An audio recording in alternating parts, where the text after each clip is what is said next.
নমস্কার, আমি সায়ন। গল্প শুরুর গল্প চ্যানেলে আপনাদের আরও একবার জানাই স্বাগত। আজ শুনবেন মানিক বন্দ্যোপাধ্যায়ের লেখা প্রাগৈতিহাসিক। তাহলে দেরি না করে শুরু করা যাক।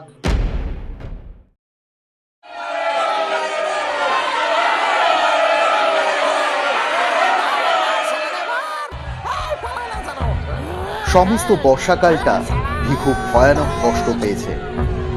আষাঢ় মাসের প্রথমে বসন্তপুরের বৈকুণ্ঠ সাহার গতিতে ডাকাতি করতে গিয়ে তাদের দলকে দল ধরা পড়ে যায়। 11 জনের মধ্যে কেবল ভিখুই কাঁধে একটা বর্ষার খোঁচা খেয়ে পালাতে পেরেছিল। রাতারাতি 10 মাইল দূরের মাথা ভাঙা পুলটার নিচে পৌঁছে অর্ধেকটা শরীর কাদায় ডুবিয়ে সরবনের মধ্যে দিনের বেলায় লুকিয়েছিল। রাত্রে আরো 9 ক্রোশ পথ হেঁটে একেবারে পেল্লাদ বাগদির বাড়ি চিতনপুরে। পেল্লাদ তাকে আশ্রয় দেয়নি। কাঁধটা দেখে বলেছিল, ঘাও খান সহজ নয় সাঙ্গাত, উঠি পাকবো, গা ফুলবো, জানাজানি হইয়া গেলে আমি কানে যামু, খুনটা যদি না করতিস। তোর এই খুন করতে মন লাগতেছে পেল্লাদ। এই জন্মে লায়া সাঙ্গাত।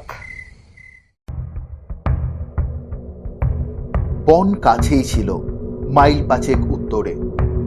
ভিখু অগত্যা বনেই আশ্রয় নিল। পেল্লাদ নিজে বাঁশ কেটে বনের একটা দুর্গম অংশে সিঞ্জুরি গাছের নিবিড় ঝোপের মধ্যে তাকে একটা মাচা বেঁধে দিল। তালপাতা দিয়ে একটা আচ্ছাদনও করে দিল। বলল, এই বাদলায় বাঘ ঠাক সব পাহাড়ের উপর গেছে গা, সাপে যদি না কাটে তো আরাম কইরাই থাকবি ভিকু। খামু কি?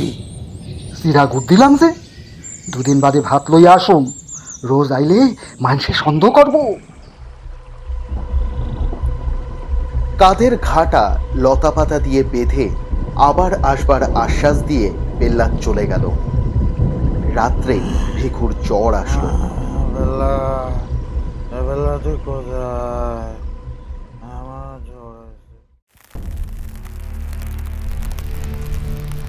পরদিন টের পাওয়া গেল পেল্লাদের কথাই ঠিক। কাঁধের ঘা ভিখুর পেকে উঠেছে, ডান হাতটি ফুলে ঢোল হয়ে গেছে এবং হাতটি তার নাড়বার সামর্থ্য নেই।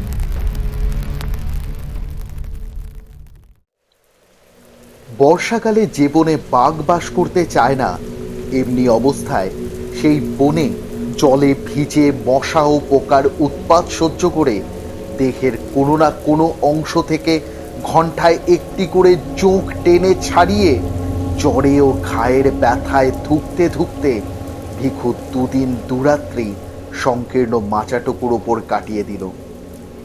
বৃষ্টির সময় ছাঁট লেগে সে ভিজে গেল। রোদের সময় ভ্যাপসা গাঢ় গুমোটে সে হাঁপিয়ে হাঁপিয়ে শ্বাস টানল। পোকার অত্যাচারে দিবা রাত্রি তার এক মুহূর্তের স্বস্তি রইল না।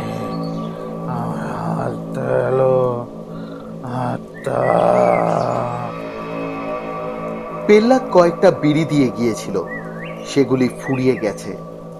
3-4 দিনের মতো চিড়ে আছে বটে, কিন্তু গুড় একটুও নেই। গুড় ফুরিয়েছে, কিন্তু গুড়ের লোভে যে লাল পিঁপড়েগুলো ঝাঁক বেঁধে এসেছিল তারা এখনো মাচার ওপর ভিড় করে আছে। ওদের হতাশার জ্বালা ভিখুই অবিরত ভোগ করছে সর্বাঙ্গে। শালা হালা পোহালা পেল্লা, শালা তোরে কোন দিন মায়ে ভালামু একদম। শালা আর দেখতে আসে না আমারে, আমি এত কষ্ট করে রয়েছি। মনে মনে পেল্লাদের মৃত্যু কামনা করতে করতে ভিখু তবু 5 বার জন্য প্রাণপণে জুঝতে লাগলো। যেদিন পেল্লাদের আসবার কথা সেদিন সকালে কলসির জলটাও তার ফুরিয়ে গেল।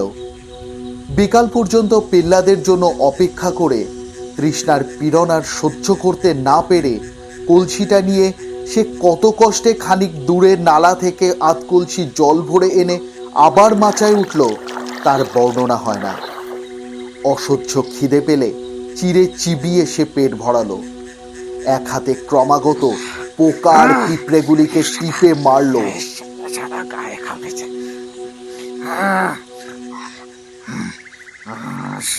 বিষাক্ত রস শুষে নেবে বলে চোখ ধরে নিজেই ঘায়ের চারিদিকে লাগিয়ে দিল।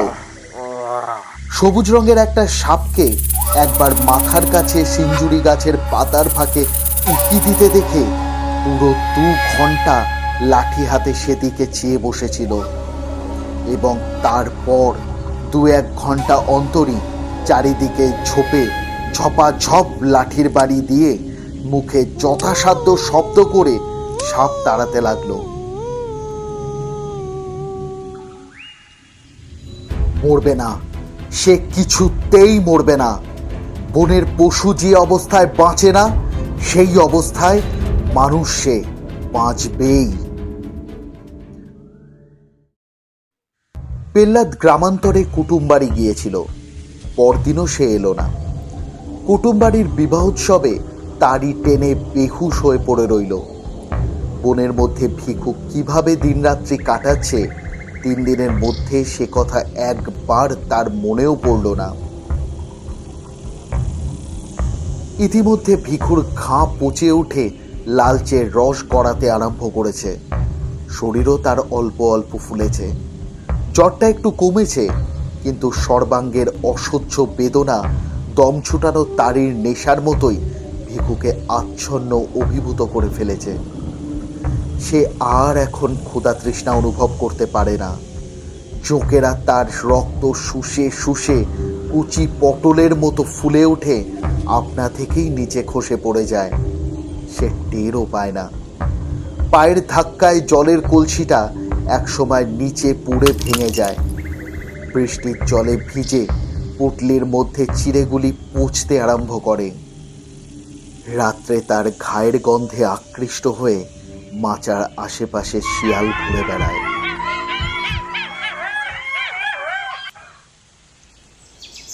কুটুমবাড়ি থেকে ফিরে বিকেলের দিকে ভিখুর খবর নিতে গিয়ে ব্যাপার দেখে পেল্লাদ গম্ভীরভাবে মাথা নাড়ল। ভিখুর জন্য 1 বাটি ভাত ও কয়েকটি পুঁটি মাছ ভাজা আর একটু পুঁই চচ্চড়ি সে সঙ্গে নিয়ে গিয়েছিল। সন্ধ্যা পর্যন্ত কাছে বসে থেকে ওগুলি সে নিজেই খেয়ে ফেলল। তারপর বাড়ি গিয়ে বাঁশের একটা ছোট মই এবং তার বোনাই ভরতকে সঙ্গে করে নিয়ে ফিরে আসলো। মইয়ে শুয়ে তারা দুজনে ভিখুকে বাড়ি নিয়ে গেল। ঘরের মাচার ওপর খড় বিছিয়ে শয্যা রচনা করে তাকে শুয়ে রাখল। আর এমনই শক্ত প্রাণ ভিখুর যে শুধু এই আশ্রয়টুকু পেয়েই বিনা চিকিৎসায় ও একরকম বিনা যত্নে এক মুমূর্ষ অবস্থায় কাটিয়ে সে ক্রমে ক্রমে মরণকে জয় করে ফেলল। কিন্তু ডান হাতটি তার আর ভালো হলো না। গাছের মরা ডালের মতো শুকিয়ে গিয়ে অবশ ও অকর্মণ্য হয়ে পড়ল। প্রথমে অতি কষ্টে হাতটি সে একটু নাড়াতে পারত, কিন্তু শেষ পর্যন্ত সে ক্ষমতাটুকুও তার নষ্ট হয়ে গেল। কাঁধের ঘা শুকিয়ে আসবার পর বাড়িতে বাইরের লোক কেউ উপস্থিত না থাকলে ভিখু তার একটিমাত্র হাতের সাহায্যে মাঝে মাঝে বাঁশের মই বেয়ে নামতে লাগলো এবং একদিন সন্ধ্যার সময় একটা কাণ্ড করে বসল। পেল্লাদ সে সময় বাড়ি ছিল না। ভরতের সঙ্গে তাড়ি কিলতে বাইরে গিয়েছিল। পেল্লাদের বোন গিয়েছিল ঘাটে। পেল্লাদের বউ ছেলেকে ঘরে শোয়াতে এসে ভিখুর চাউনি দেখে তাড়াতাড়ি পালিয়ে যাচ্ছিল। ভিখু তার একটা হাত চেপে ধরল। কিন্তু পেল্লাদের বউ বাগদির মেয়ে। দুর্বল শরীরে বাঁ হাতে তাকে আয়ত্ত করা সহজ নয়। এক ঝটকায় হাত ছাড়িয়ে সে গাল দিতে দিতে চলে গেল। পেল্লাদ বাড়ি ফিরলে সব বলে দিল। তারির নেশায় পেল্লাদের মনে হলো এই নেমোখারাপ মানুষটাকে একেবারে খুন করে ফেলা কর্তব্য। হাতের মোটা বাঁশের লাঠিটা বউয়ের পিঠে এক ঘা বসিয়ে দিয়ে ভিখুর মাথা ফাটাতে গিয়ে নেশার মধ্যেও কিন্তু টের পেতে বাকি রইল না যে কাজটা যত বড় কর্তব্যই হোক সম্ভব একেবারেই নয়। ভিখু তার ধারালো দাঁ বটি বা হাতে শক্ত করে বাগিয়ে ধরে আছে। সুতরাং খুনোখুনির পরিবর্তে তাদের মধ্যে কিছু অশ্লীল কথার আদান প্রদান হয়ে গেল। শেষে পেল্লাদ বলল, তোর লাগা আমার 7 টাকা খরচ গেছে, টাকাটা দে, দিয়া বাইর হ আমার বাড়ির থেকে, দূরা। ভিখু বলল, আমার কোমরে একটা বাজু বাইন্ধা রাখছিলাম, তুই চুরি করছস। আগে আমার বাজু ফিরাই দে, তবে যামু। তোর বাজুর খবর জানে কে ডরে? বাজু দে কইলাম পেল্লাদ, ভালো স্বাস্থ্য বাজু দে। বাজু না দিলি সাবানির মেজকর্তার মতন গলার তোরে একখান কোপে 2 ভাগ করে ফেলুম। এই তোরে আমি কয়ে দিলাম, বাজু পালি আমি এখনই যাবো গিয়া। কিন্তু বাজু ভিখু ফেরত পেল না।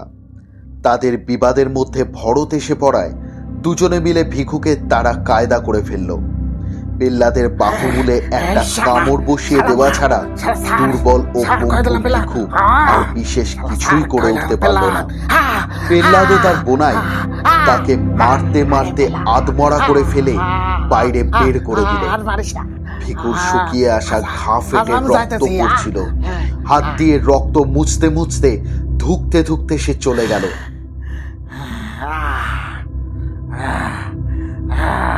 শালা, এর বদলা আমি নেবই, এর বদলা আমি নেয়াই সারব, এর বদলা আমি নেবই, আমি নেয়াই সারব। পেল্লাদ, তুই যা করলি,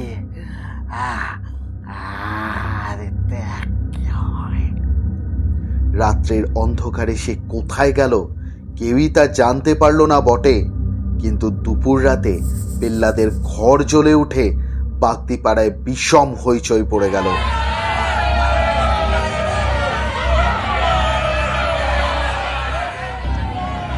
পেল্লাদ কপাল চাপড়ে বলতে লাগলো, হায় সর্বনাশ, হায় হায় হায়, হায় সর্বনাশ রে, ঘরকে আমার শনি আইছিল রে, হায় সর্বনাশ, ঘরকে আমার শনি আইছিল রে।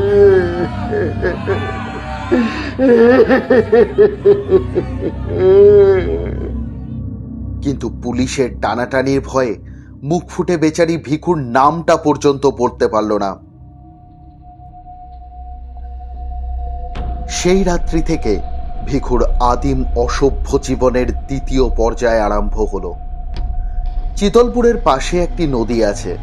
পেল্লাদের ঘরে আগুন দিয়ে এসে একটি জেলের ডিঙি চুরি করে ভিখু নদীর স্রোতে ভেসে গিয়েছিল। লগি ঢালবার সামর্থ্য তার ছিল না। একটা চ্যাপ্টা বাঁশকে হালের মতো করে ধরে রেখে সে সমস্ত রাত কোনো রকমের নৌকার মুখ সিধে রেখেছিল। সকাল হওয়ার আগে শুধু স্রোতের টানে সে বেশি দূর এগোতে পারেনি। ভিখুর মনে আশঙ্কা ছিল, ঘরে আগুন দেওয়ার শোধ নিতে পেল্লাদ হয়তো তার নামটা প্রকাশ করে দেবে। মনের জ্বালায় নিজের অসুবিধার কথাটাও ভাববে না। পুলিশ বহুদিন যাবৎ তাকে ধরবার চেষ্টা করছে। বৈকুণ্ঠ সাহার বাড়িতে খুনটা হওয়ার ফলে চেষ্টা তাদের বেড়েছে বই কমেনি। পেল্লাদের কাছে খবর পেলে পুলিশ আশেপাশে চারিদিকেই তার খোঁজ করবে। 20-30 মাইলের মধ্যে লোকালয়ে মুখ দেখানো তার পক্ষে বিপদের কথা। কিন্তু ভিখু তখন মরিয়া হয়ে উঠেছে। কাল বিকেল থেকে সে কিছুই খায়নি। দুজন জোয়ান মানুষের হাতে বেদম মার খেয়ে এখনো দুর্বল শরীরটা তার ব্যথায় আড়ষ্ট হয়ে আছে। ভোর ভোর মহাকুমা শহরের ঘাটের সামনে পৌঁছে সে ঘাটে নৌকা লাগালো। নদীর জলে ডুবে ডুবে স্নান করে গায়ের রক্তের চিহ্ন ধুয়ে ফেলে শহরের ভিতর প্রবেশ করল। খিদে সে চোখে অন্ধকার দেখছিল। একটি পয়সাও তার সঙ্গে নেই যে মুড়ি কিনে খায়। বাজারের রাস্তায় প্রথম যে ভদ্রলোকটির সঙ্গে তার দেখা হলো, তারই সামনে হাত পেতে সে বলল, 2 পয়সা দেবেন কর্তা? তার মাথায় জট বাঁধা চাপচাপ রুক্ষ ধূসর চুল, কোমরে জড়ানো মাটির মতো ময়লা ছেঁড়া ন্যাকড়া আর দড়ির মতো শীর্ণ দোদুল্যমান হাতটি দেখে ভদ্রলোকটির বুঝি দয়াই হলো। তিনি তাকে একটি পয়সা দান করলেন। ভিখু বলল, একটি দিলেন যে, আর একটা দেন। ভদ্রলোক চটে উঠে বললেন, হারামজাদা, একটি দিলাম তাতে হলো না। এক মুহূর্তের জন্য ভিখুর মনে হলো সে বুঝি তাকে একটা বিশ্রী গালই দিয়ে বসে, কিন্তু সে আত্মসংবরণ করল। গাল দেওয়ার বদলে আরক্ত চোখে তার দিকে একবার কটমট করে তাকিয়ে সামনের মুড়ি মুরগির দোকানে গিয়ে পয়সাটা দিয়ে মুড়ি কিনে গোগ্রাসে গিলতে আরম্ভ করল। সেই হলো তার ভিক্ষা করবার হাতে খড়ি। কয়েকদিনের ভিতরেই সে পৃথিবীর বহু পুরনো ব্যবসাটির এই প্রকাশ্যতম বিভাগের আইন কানুন সব শিখে ফেলল। আবেদনের ভঙ্গি ও ভাষা তার জন্ম ভিখারির মতো আয়ত্ত হয়ে গেল। শরীর এখন আর সে একেবারেই সাফ করে না। মাথার চুল তার ক্রমেই জট বেঁধে দলা দলা হয়ে যায় এবং তাতে অনেকগুলি উকুন পরিবার দিনের পর দিন বংশবৃদ্ধি করে চলে। ভিখু মাঝে মধ্যে খ্যাপার মতো দুই হাতে মাথা চুলকায়।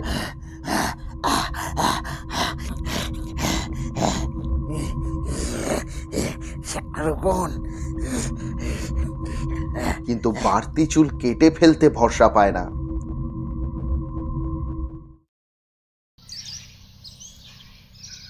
ভিক্ষা করে সে একটি ছেঁড়া কোট পেয়েছে। কাঁধের ক্ষতচিহ্নটা ঢেকে রাখবার জন্য দারুণ কুমোটের সময়ও কোটটা সে গায়েই চাপিয়ে রাখে। শুকনো হাতখানা তার ব্যবসার সবচেয়ে জোরালো বিজ্ঞাপন। এই অঙ্গটি ঢেকে রাখলে তার চলে না। কোটের ডান দিকের হাতটি সে তাই বগলের কাছ থেকে ছিঁড়ে বাদ দিয়ে দিয়েছে। একটি টিনের মগ ও একটি লাঠিও সে সংগ্রহ করেছে। সকাল থেকে সন্ধ্যা পর্যন্ত বাজারের কাছে রাস্তার ধারে একটা তেঁতুল গাছের নিচে বসে সে ভিক্ষা করে। সকালে 1 পয়সার মুড়ি খেয়ে নেয়। দুপুরে বাজারের খানিক তফাতে একটা পুরো বাগানের মধ্যে ঢুকে বটগাছের নিচে ইটের উনুনে মেটে হাঁড়িতে ভাত রান্না করে। মাটির মালসায় কোনোদিন রাতে ছোট মাছ, কোনোদিন তরকারি। পেট ভরে খেয়ে বটগাছটাতেই হেলান দিয়ে বসে আরামে বিড়ি টানে। তারপর আবার তেঁতুল গাছটার নিচে গিয়ে বসে। সারাটা দিন শ্বাস টানা কাঁতরানির সাথে সে বলে যায়, এই বাবা একটা পয়সা দেবেন, আমায় দিলে ভগবান দিবে। এই বাবা একটা পয়সা, একটা পয়সা দেন। অনেক প্রাচীন বুলির মতো ভিক্ষায়াং নৈব নৈব চ শ্লোকটি আসলে অসত্য। সারাদিনে ভিখুর সামনেই দিয়ে 1000-1500 লোক যাতায়াত করে এবং গড়ে প্রতি 50 জনের মধ্যে একজন তাকে পয়সা অথবা আদলা দেয়। আদলার সংখ্যা বেশি হলেও সারাদিনে ভিখুর 5-6 আনা রোজগার হয়, কিন্তু সাধারণত তার উপার্জন 8 আনার কাছাকাছি থাকে। সপ্তাহে এখানে 2 দিন হাট বসে। হাটবার উপার্জন তার একটি পুরো টাকার নিচে নামে না। এখন বর্ষাকাল অতিক্রান্ত হয়ে গিয়েছে। নদীর 2 তীরে কাশে সাদা হয়ে উঠেছে। নদীর কাছেই বিন্নু মাঝির বাড়ির পাশে ভাঙা চালাটি ভিখু মাসিক 8 আনায় ভাড়া করেছে। রাত্রে সে ওখানেই শুয়ে থাকে। ম্যালেরিয়ায় মৃত এক ব্যক্তির জীর্ণ কিন্তু পুরো একটি কাঁথা সংগ্রহ করেছে। লোকের বাড়ির খড়ের গাদা থেকে চুরি করে আনা খড় বিছিয়ে তার উপর কাঁথাটি পেতে সে আরাম করে ঘুমায়। মাঝে মাঝে শহরের ভিতরে গৃহস্থ বাড়িতে ভিক্ষা করতে গিয়ে সে কয়েকখানা ছেঁড়া কাপড় পেয়েছে, তাই পুটলি করে বালিশের মতো ব্যবহার করে। রাত্রে নদীর জোলো বাতাসে শীত করতে থাকলে পুটলি খুলে একটি কাপড় গায়ে জড়িয়ে নেয়।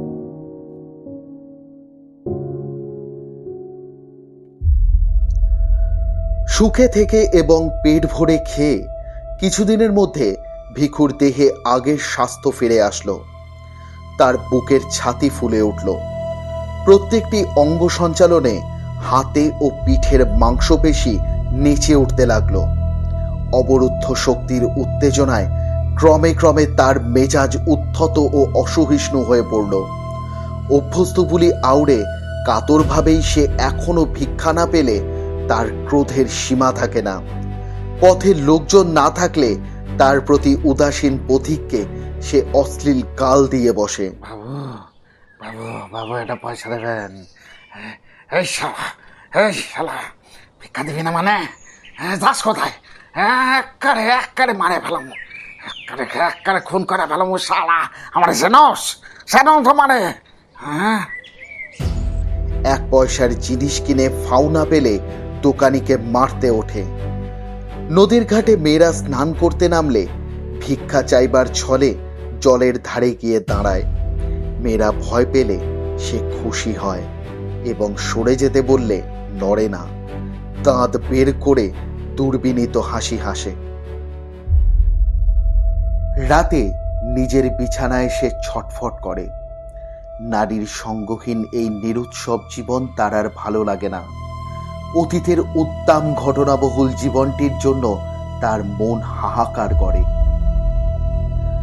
তাঁরির দোকানে ভাঁড়ে ভাঁড়ে তাঁরি গিলে সে হল্লা করত, টলতে টলতে বাঁশির ঘরে গিয়ে উন্মত্ত রাত্রি যাপন করত। আর মাঝে মধ্যে দল বেঁধে গভীর রাত্রে গৃহস্থের বাড়ি চড়াও হয়ে সকলকে মেরে কেটে টাকা ও গয়না লুট করে রাতারাতি উধাও হয়ে যেত। স্ত্রীর চোখের সামনে স্বামীকে বেঁধে মারলে তার মুখে যে অবর্ণনীয় ভাব দেখা দিত, পুত্রের দেহ থেকে ফিনকি দিয়ে রক্ত ছুটলে মা যেমন করে আর্তনাদ করে উঠত, মশালের আলোয় সে দৃশ্য দেখা আর আর্তনাদ শোনার চেয়ে উন্মাদকর নেশা জগতে আর কি আছে? পুলিশের ভয়ে গ্রাম থেকে গ্রামান্তরে পালিয়ে বেরিয়ে আর বনে জঙ্গলে লুকিয়ে থেকেও যেন তখন সুখী ছিল। তার দলের অনেকেই বারবার ধরা পড়ে জেল খেটেছে, কিন্তু জীবনে একবারের বেশি পুলিশ তার নাগাল করতে পারেনি। রাখু বাগদির সঙ্গে পাহানার শ্রীপতি বিশ্বাসের বোনটাকে যেবার সে চুরি করেছিল, সেইবার 7 বছরের জন্য তার কয়েদ হয়েছিল, কিন্তু 2 বছরের বেশি কেউ তাকে জেলে আটকে রাখতে পারেনি। এক বর্ষার সন্ধ্যায় জেলের প্রাচীর ডিঙিয়ে সে পালিয়েছিল। তারপর একা সে গৃহস্থ বাড়িতে ঘরের বেড়া কেটে চুরি করেছে। দিনে দুপুরে পুকুর ঘাটে একাকিনী গৃহবধূর মুখ চেপে গলার হার হাতের বালা খুলে নিয়েছে। রাখুর বউকে সঙ্গে নিয়ে নোয়াখালী থেকে সমুদ্র ডিঙিয়ে পাড়ি দিয়েছে একেবারে হাতিয়ায়। 6 মাস পরে রাখুর বউকে হাতিয়ায় ফেলে এসে পরপর 3 বার 3টি দল করে দূরে দূরে কত গ্রামে যে ডাকাতি করে বেরিয়েছে তার সবগুলির নামও আজ তার স্মরণে নেই। তারপর এই সেদিন বৈকুণ্ঠ সাহার মেজ ভাইটার গলাটা সে দায়ের 1 কোপে 2 ফাঁক করে দিয়ে এসেছে। কি জীবন তার ছিল, এখন কি হয়েছে? মানুষ খুন করতে যার ভালো লাগতো, সে আজ ভিক্ষা না দিয়ে চলে গেলে পথচারীকে একটা টিটকারি দেওয়ার মধ্যে মনের জ্বালা নিঃশেষ করে। দেহের শক্তি তার এখনো তেমনই অক্ষুণ্ণ আছে, সে শক্তি প্রয়োগ করার উপায়টাই তার নেই। কত দোকানের গভীর রাত্রে সামনে টাকার থোক সাজিয়ে একা বসে দোকানে হিসাব মেলায়। বিদেশগত কত পুরুষের গৃহে মেয়েরা থাকে একা। এদিকে ধারালো একটা অস্ত্র হাতে ওদের সামনে হুমকি দিয়ে পড়ে একদিনে বড়লোক হওয়ার পরিবর্তে বিন্নু মাঝির চালাটার নিচে সে চুপচাপ শুয়ে থাকে। ডান হাতটিতে অন্ধকারে হাত বুলিয়ে ভিখুর আফসোসের সীমা থাকে না। সংসারে অসংখ্য ভীরু ও দুর্বল নরনারীর মধ্যে এত বড় বুকের পাটা আর এমন একটা জোরালো শরীর নিয়ে শুধু একটা হাতের অভাবে সে যে মরে আছে, এমন কপালও মানুষের হয়। তবুও এর দুর্ভাগ্য সে সহ্য করতে পারে। আফসোসেই নিবৃত্তি। একা ভিখু আর থাকতে পারে না।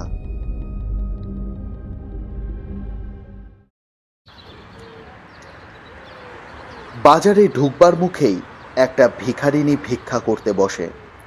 বয়স তার বেশি নয়, দেহের বাঁধুনিও বেশ আছে, কিন্তু একটা পায়ে হাঁটুর নিচ থেকে পায়ের পাতা পর্যন্ত তার থকথকে তৈলাক্ত ঘা।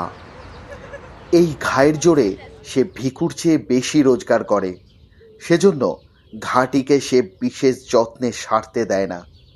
ভিখু মাঝে মাঝে তার কাছে গিয়ে বসে, বলে, ঘাটি সারব না লয়? ভিখারিনী বলে। খুব ওষুধ দিলে অখনই সারে। ভিখু সাগ্রহে বলে, সারা তবে ওষুধ দিয়া চটপট সারাই ল।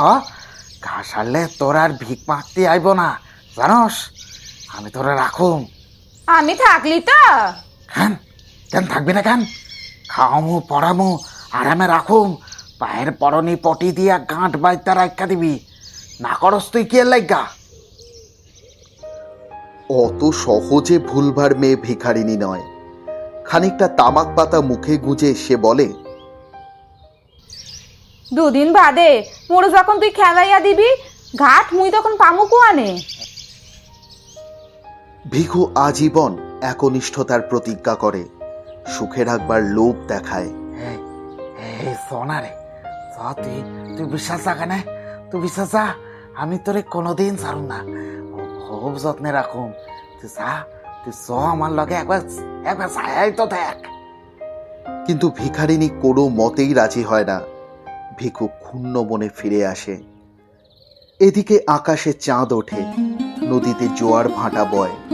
শীতের আমেজে বায়ুস্তরে মাদকতা দেখা দেয়। ভিখুর চারপাশে কলা বাগানে চাঁপা কলার কাঁদি শেষ হয়ে আসে। বিন্নু মাঝি কলা বিক্রির পয়সায় বউকে রূপোর গোট কিনে দেয়। তালের রসের মধ্যে নেশা ক্রমেই ঘোরালো ও জমাট হয়ে ওঠে। ভিখুর প্রেমের উত্তাপে ঘৃণা উবে যায়। নিজেকে সে আর সামলে রাখতে পারে না।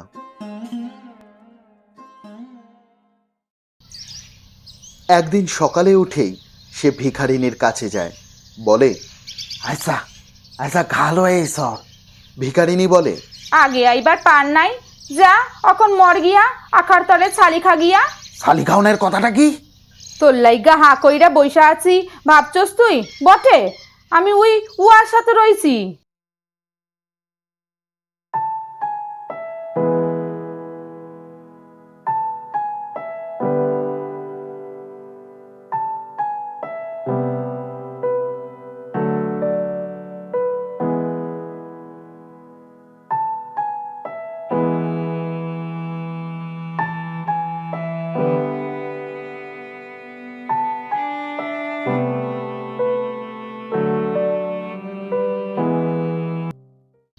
বসস যে, যা পালাই যা, দেখলি খুন কইরা ফেলাইব কইয়া দিলাম।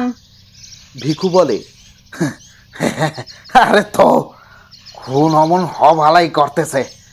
ওর মতন 10টা মানুষের একা ঘায়ল করে দিবার পারতাম, তা জানোস? ভিখারিনী বলে, পারস তো জানা, ইয়ার সাথে লাগ না গিয়া আমার কাছে কি? উয়াকে তুই সারণ দে, আমার লগে চ। ইরে সোনা, তা মুখ খাবা? গা দেখা পিছাইছিলি, তোর লগে আর খাতির কিরে হালার পুত? উয়ারে সারুম কেন? উয়ার মতো কামাস তুই? ঘর আছে তোর? ভাগবি তো ভাগ, নইলে গাল দিমু কইয়া দিলাম। ভিখু তখনকার মতো প্রস্থান করে, কিন্তু হাল ছাড়ে না। ভিখারিনীকে একা দেখলেই কাছে এসে দাঁড়ায়, ভাব জমাবার চেষ্টা করে, বলে, হ্যাঁ, তোর নামটা কি রে? এমনই তারা পরিচয়হীন যে এতকাল পরস্পরের নাম জিজ্ঞাসা করারও প্রয়োজন বোধ করেনি। ভিখারিনী কালো দাঁতের ফাঁকে হাসে। ফের লাগতে আইসস? ওই ও বুড়ির কাছে যা। ভিখু তার কাছে উবু হয়ে বসে। পয়সার বদলে অনেকে চাল ভিক্ষা দেয় বলে আজকাল সে কাঁধে একটা ঝুলি ঝুলিয়ে বেড়ায়। ঝুলির ভিতর থেকে একটা প্রকাণ্ড মর্তমান কলা বের করে ভিখারিনীর সামনে রেখে বলে, হ্যাঁ, তোর লগে চুরি করে আনছি। ভিখারিনী তৎক্ষণাৎ খোসা ছাড়িয়ে প্রেমিকের দান আত্মসাৎ করে। খুশি হয়ে বলে, নাম শুনবার চাস? পাঁচি কয় মোরে, পাঁচি। তুই কলা দিছস, নাম কইলাম, এবারে ভাগ। ভিখু উঠবার নাম করে না। অত বড় একটা কলা দিয়ে শুধু নাম শুনেই খুশি হওয়ার মতো শৌখিন সে নয়। যতক্ষণ পারে ধুলোর উপর উবু হয়ে বসে পাঁচির সঙ্গে সে আলাপ করে। ওদের স্তরে নেমে না গেলে সে আলাপকে কেউ আলাপ বলে চিনতে পারবে না। মনে হবে পরস্পরকে তারা গালাগাল দিচ্ছে। পাঁচির সঙ্গীটির নাম বাসির। তার সঙ্গেও সে একদিন আলাপ জমাবার চেষ্টা করলো। সেলাম মিয়া, ওয়াসির বলল, এদিকে ঘোরাফেরা কিসের জন্য? সেলাম মিয়া হতিছে, লাঠির এক গায়ে সেটি ছেঁচা দিব না। দুজনে খুব খানিকটা গালাগাল হয়ে গেল। ভিকুর হাতে লাঠি ও বাসিরের হাতে মস্ত একটা পাথর থাকায় মারামারিটা আর হলো না। নিজের তেঁতুল গাছের তলায় ফিরে যাওয়ার আগে ভিখু বলল, র তোরে নিপাত করতেছি র। বাসির বলল, ফের ওর সাথে বাতচিত করলি জানে মায়না দিব আল্লাহর কি রে। এই সময় ভিখুর উপার্জন কমে আসলো। পথ দিয়ে প্রত্যহ নতুন নতুন লোক যাতায়াত করে না। একেবারে প্রথমবারের জন্য যারা পথটি ব্যবহার করে, দৈনন্দিন পথিকদের মধ্যে তাদের সংখ্যা 2 মাসের ভিতরেই মুষ্টিমেয় হয়ে আসে। ভিখুকে একবার যারা একটি পয়সা দিয়েছে, পুনরায় তাহাকেই দান করবার প্রয়োজন তাদের অনেকেই বোধ করে না। সংসারে ভিখারির অভাব নেই। কোনো রকমে ভিখুর পেট চলতে লাগলো। হাটবার ছাড়া রোজগারের একটি পয়সাও সে বাঁচাতে পারল না। সে ভাবনায় পড়ে গেল। শীত পড়লে খোলা চালার নিচে থাকা কষ্টকর হবে।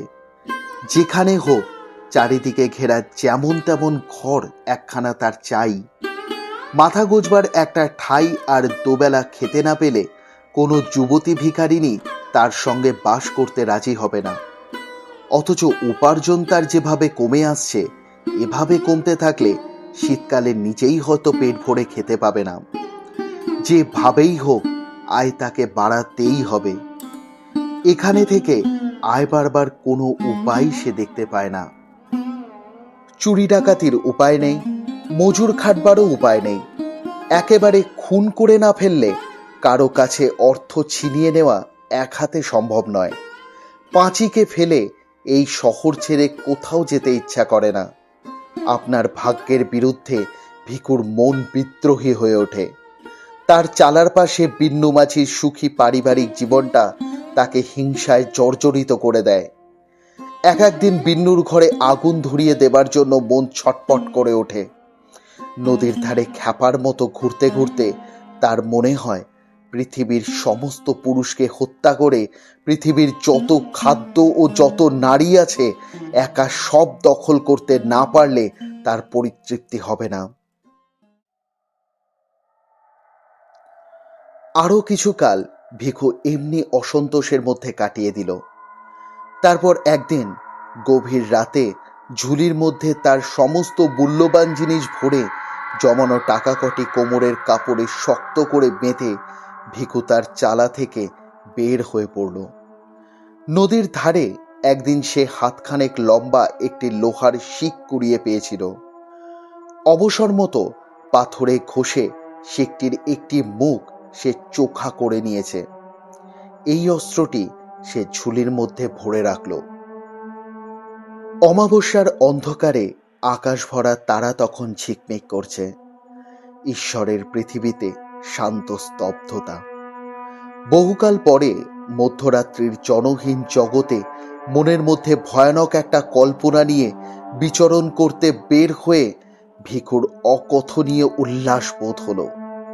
নিজের মনে অস্ফুট স্বরে সে বলে উঠল, ভাটিরে লইয়া ডানটিরে যদি রেহাই দিতা ভগবান। নদীর ধারে ধারে 8 মাইল হেঁটে গিয়ে একটি সংকীর্ণ পথ দিয়ে সে শহরে প্রবেশ করল। বাজার বাঁহাতে রেখে ঘুমন্ত শহরের বুকে ছোট ছোট অলিগলি দিয়ে শহরের অপর প্রান্তে গিয়ে পৌঁছালো। শহরে যাওয়ার পাকা রাস্তাটি এখান দিয়ে শহর থেকে বেরিয়ে গিয়েছে। নদী ঘুরে এসে 2 মাইল তফাৎ এই রাস্তারই পাশে মাইলখানেক রহে গিয়ে আবার দক্ষিণে দিক পরিবর্তন করেছে। কিছু দূর পর্যন্ত রাস্তার দুদিকে ফাঁকে ফাঁকে 2-1টি বাড়ি চোখে পড়ে। তারপর ধানের ক্ষেত ও মাঝে মাঝে জঙ্গলাকীর্ণ পতিত ডাঙার দেখা পাওয়া যায়।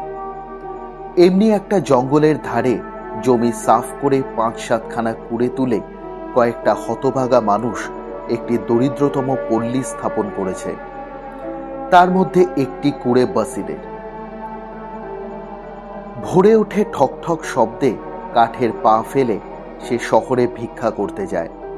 সন্ধ্যার সময় ফিরে আসে। পাঁচি গাছের পাতা জেলে ভাত রাঁধে, বাসির টানে তামাক। রাত্রে পাঁচি পায়ের ঘায়ে ন্যাকড়ার পটি জড়ায়। বাঁশের খাটে পাশাপাশি শুয়ে তাদের কাটা কাটা কদর্য ভাষায় গল্প করতে করতে ঘুমিয়ে পড়ে।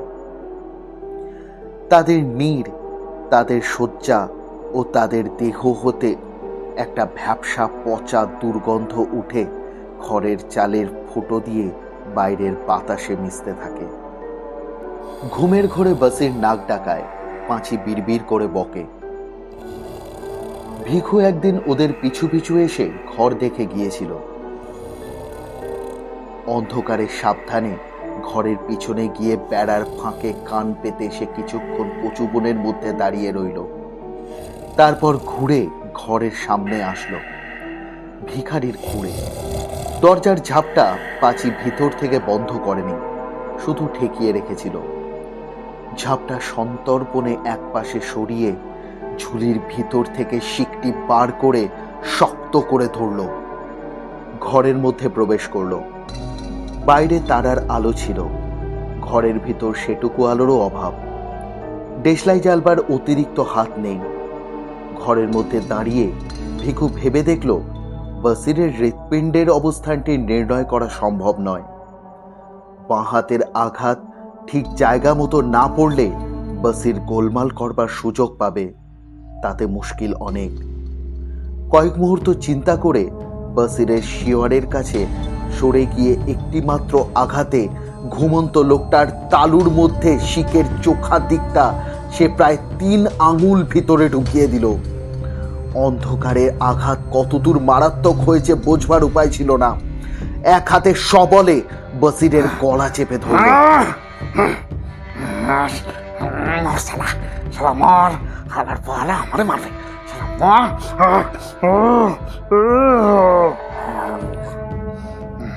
পাঁচিকে বলল, সুতাক চিল্লাবি না, চিল্লালে তোরেও মারা ফেলামু। পাঁচি চেঁচালো না ভয়ে। ভিখু, তুই কি করলি?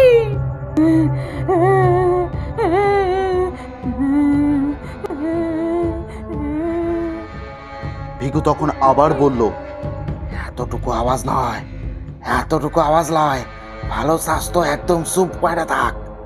বাসির নিষ্পন্দ হয়ে গেলে ভিখু তার গলা থেকে হাত সরিয়ে নিল। দম নিয়ে বলল, আলোটা জ্বালাই দে পাসি।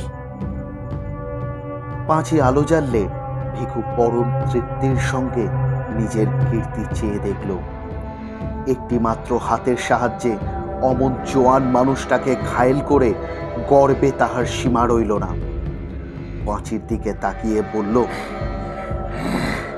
দেখছস দেখছস কেটাকারে খুন করলো দেখছস? তখন পই পই করে কইলাম, না ভাই ঘোড়া ডিঙায়া ঘাস খাইবার লারবা গো, সারান দাও। শুনে মিয়ার ভাই লাইলো গোসা হয় কিনা শির ছাচা দিব। দেন গো দেন, সেটা আমার ছাচাই দেন মিয়া ভাই।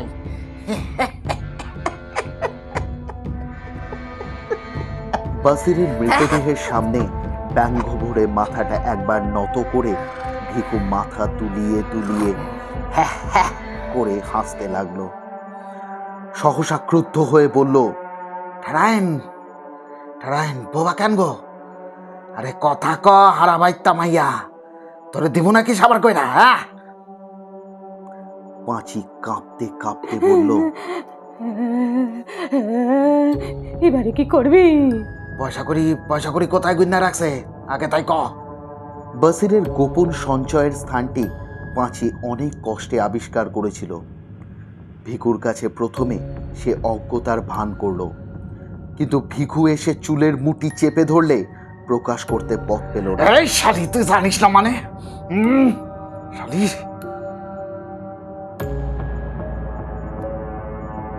বাসিরের সমস্ত জীবনের সঞ্চয় কম নয়, টাকায় আধুলিতে 100 টাকার উপর। একটা মানুষকে হত্যা করে ভিখু পূর্বে এর থেকে আরো বেশি উপার্জন করেছে। তবু সে খুশি হলো। বলল, কি কি নিবি পুটলিতে বাইতা ফেল পাচি। তারপর রাত থাকতে মেলা করি, খানিক বাদে নবমীর চাঁদ উঠব, আলোয় আলোয় পথটুকু পার হমো। পাঁচি পুটলি বেঁধে নিল। তারপর ভিকুর হাত ধরে খোঁড়াতে খোঁড়াতে ঘরের বাইরে বেরিয়ে রাস্তায় গিয়ে উঠল।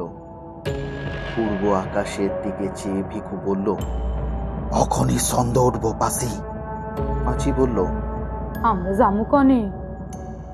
সদর ঘাটে নাও চুরি করুম, বিয়ানের ছিপ্তিপুরের সামনে জংলার মধ্যে ঢুইকা থাকুম, রাইতে একদম সদর পাশালায় চল পাশি, একরস পথ হাঁটন লাগবো।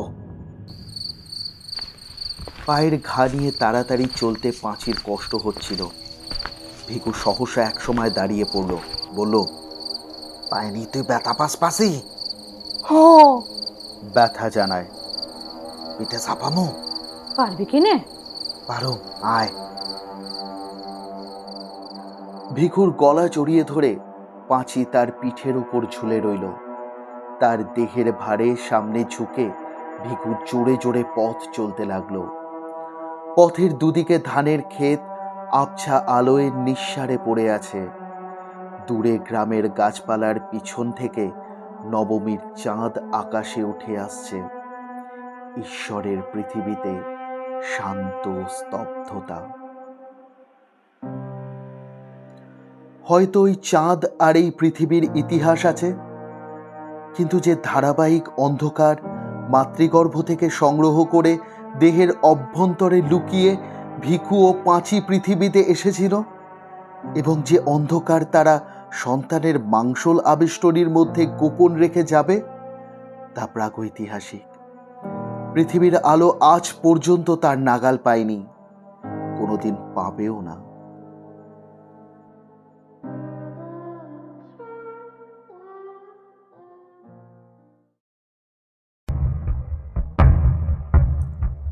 শুনছিলেন মানিক বন্দ্যোপাধ্যায়ের লেখা প্রাগৈতিহাসিক।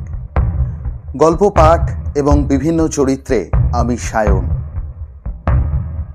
পেল্লাদের চরিত্রে অজয় সাহা এবং পাঁচির চরিত্রে দেবপ্রিয়া সেন সাহা। গল্পটি কেমন লাগলো আমাদের কমেন্ট করে জানাবেন, এবং ভালো লাগলে অবশ্যই লাইক, শেয়ার এবং সাবস্ক্রাইব করে দেবেন। তাহলে আজ এ পর্যন্তই। আবার দেখা হবে অন্য একটি গল্পের সাথে। ধন্যবাদ।